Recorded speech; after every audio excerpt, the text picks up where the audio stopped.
Ada seseorang ditanya, kai-kai ditanya sama orang itu ya, masuk video, masuk di apa namanya, di media sosial, entah konten entah apa enggak tahu. Jadi katanya dia ditanya nih, Bapak bagaimana, apakah senang zaman Soeharto, apakah senang zaman sekarang ini, katanya. Ya, apakah senang zaman Soeharto, apakah senang zaman sekarang ini? Apa kata dia? Saya lebih senang hidup di zaman Soeharto. Loh kenapa Pak? Karena waktu zaman Soeharto istri saya masih cantik, katanya. Kalau sekarang sudah tua. Bismillahirrahmanirrahim.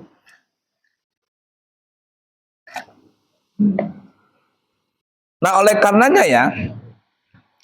karenanya kata ulama, Allah Subhanahu wa taala memberikan kenikmatan di surga itu bagi laki-laki. Salah satu yang paling besar adalah seorang laki-laki itu mempunyai istri yang banyak, mendapatkan bidadari.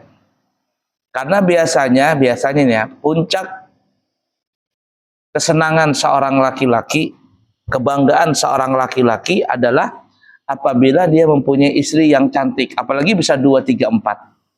Makin bangga dia. Nah itu tuh. Sehingga laki-laki itu diberikan bidadari yang banyak. Jangan dipikir, nanti istri saya cemburu-cemburuan di surga.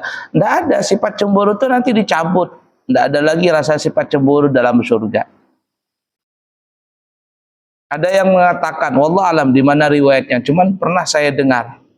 Riwayatnya nggak tahu. Katanya, kalau ada orang, maksudnya ada seorang laki-laki bujangan, kalau ada seorang laki-laki meninggal dunia, tapi waktu hidup di dunia, dia pernah menikah, maka akan diberikan oleh Allah Ta'ala 1000 bidadari. 1000 bidadari. Tapi kalau ada seorang laki-laki di dunia belum menikah, meninggal dunia, lalu masuk surga, maka Allah berikan 12.000 bidadari. Jadi ada tambahan 2.000. Kenapa? Karena ini kasihan waktu di dunia belum pernah mendapatkan kenikmatan. Ya, jadi ditambah 2.000. Tapi Allah alam di mana itu ceritanya. Cuman ada itu, apa namanya, saya pernah mendengar. Oh, belum menikahkah imamnya? Wah ini. Jadi kalau hendak 12.000 udah menikah. Bismillah.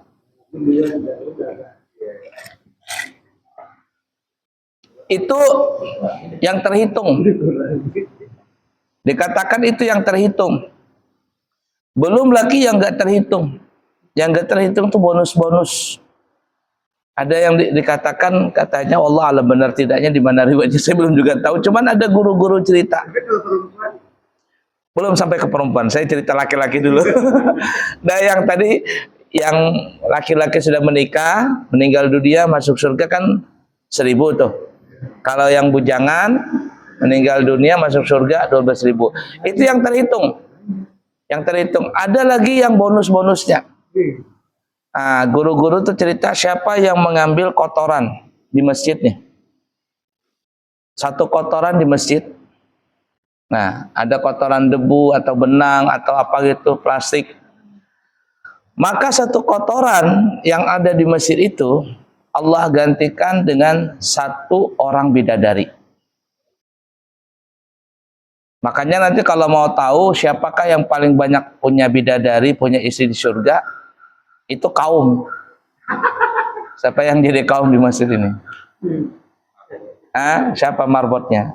Pak Idris. Nah, itu paling banyak istri itu. Kenapa? Karena dia membersihkan masjid, 1 kotoran itu diganti dengan 1 bidadari. Nah itu ya. Jadi puncak kenikmatan, kebanggaan, kemegahan bagi seorang laki-laki itu adalah dengan banyaknya istri. Makanya Allah berikan bidadari yang banyak kepada laki-laki yang masuk surga. Nah kembali ke pertanyaan Pian tadi, bagaimana dengan perempuan? Apakah perempuan adakah mendapatkan bidadara? Kalau seandainya perempuan itu pernah menikah di dunia dan suaminya masuk surga, dia pun juga masuk surga, maka Allah akan menjadikan dia sebagai ratunya dari segala bidadari di surga. Ratu. Jadi kalau bahasa ratu itu ya ratu. Kalau bidadari itu bahasa kitanya apa yuk? Selir lah ya. Tahu selir? Selir-selir. Ini ratunya. Allah jadikan ratunya. Tapi kalau perempuan itu tidak pernah menikah masuk surga. Ada yang mengatakan, tapi wallah alam, Allah akan memberikan bidadara. Tentunya bidadara itu apakah 2, 3, wallah alam. Cuman ada, ini riwayat, ada yang mengatakan bidadara.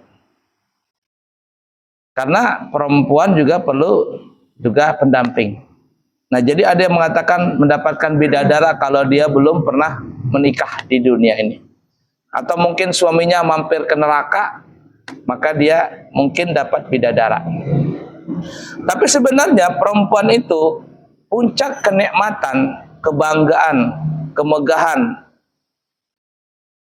bagi seorang perempuan itu adalah bukan di laki-laki. Dia nggak tapi bangga kalau punya laki-laki ganteng, biasa-biasa saja. Puncak seorang perempuan itu, kebanggaan seorang perempuan itu adalah di perhiasan. Di perhiasan. Kalau dia punya perhiasan, punya pakaian, punya mobil, punya rumah yang wow, yang wah begitu bahasa kitanya, baru dia merasa bangga. Biar aja dia punya suami jelek, nggak apa-apa. Suaminya hitam-hitam, jelek, nggak apa-apa. Yang penting kaya. Yang penting kaya.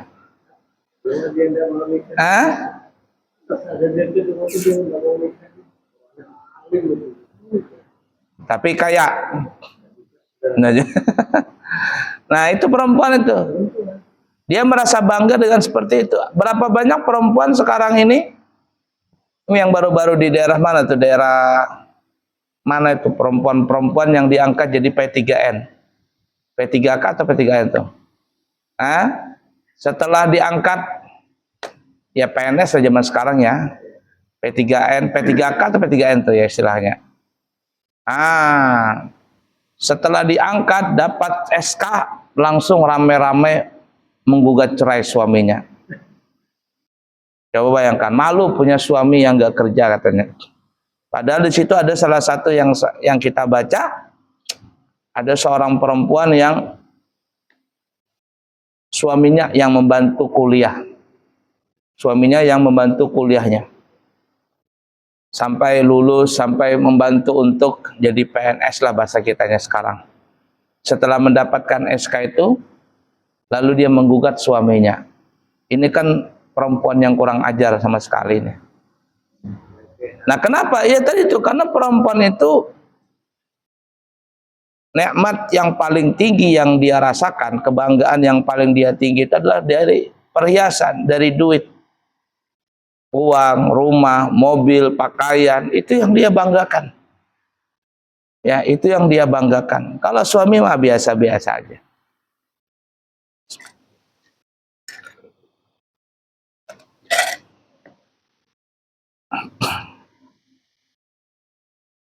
Nah, kenapa kita sampai ke situ yuk? Kita kembali ke hadis tadi ya.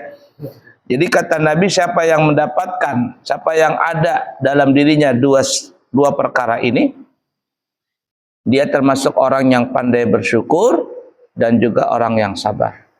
Tapi kalau tidak ada dua perkara ini, dia bukan orang yang bersyukur, bukan juga termasuk orang yang sabar.